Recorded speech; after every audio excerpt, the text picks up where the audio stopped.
जिस जगह पर उनकी रैली होनी थी उस जगह पर खुशकिस्मती से महेश के उसी बेटे की ड्यूटी लगा दी जाती है जो कि दिल्ली पुलिस में कांस्टेबल था। और जिस दिन प्रधानमंत्री मोदी का वो रैली वाला कार्यक्रम था उस दिन से लगभग एक हफ्ते पहले ही उन लोगों को वहां की सुरक्षा व्यवस्था देखने के लिए भेज दिया गया था, जो कि पीएम मोदी की सिक्योरिटी एजेंसीज एसपीजी और एनएसजी के साथ मिलकर उनके एक हेल्पर के रूप में काम करने वाले थे। अब कुछ सुरक्षा कारणों के चलते हम उस लड़के का यहाँ पर नाम तो नहीं ले सकते जो दिल्ली पुलिस में कांस्टेबल था, लेकिन जब वो वहां पर ड्यूटी कर रहा था तो अचानक से उसकी नजर में कुछ ऐसा आता है जो कि कहीं ना कहीं उसको खटकता है। दरअसल हुआ यह था कि उस जगह पर ड्यूटी लगने से पहले जब वो अपने पापा के साथ अपनी उसी साइन बाग वाले इलाके में अपने किराए के घर पर था तो एक दो बार उसने भी मोहम्मद शेख के घर पर आने जाने वाले उन 5 लोगों को देखा था।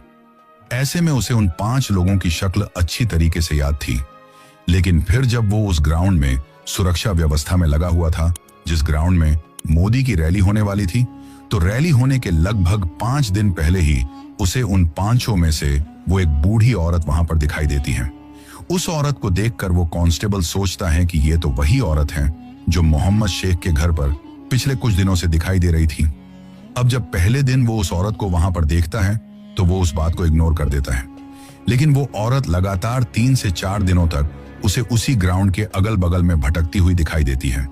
इसके साथ ही वो एक बात और नोटिस करता है कि वो उस ग्राउंड की तरफ काफी गौर से देखती रहती थी, जैसे कि उसकी नजरें हर वक्त किसी ना किसी चीज को ऑब्जर्व कर रही हों।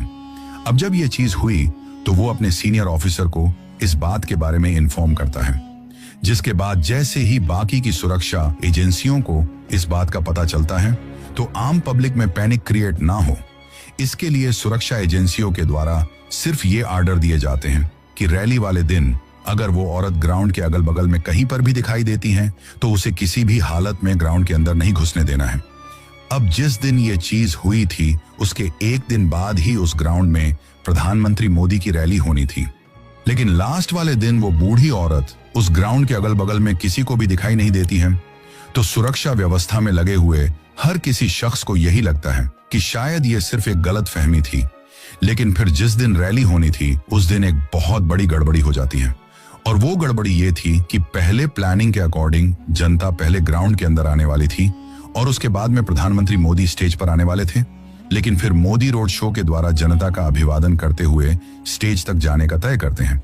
और उस रोड शो में उनके काफिले के पीछे पीछे ही ग्राउंड के अंदर जाने वाली जनता भी थी। उस पब्लिक की भीड़ से रोड पूरी तरीके से खचाखच भरा हुआ था।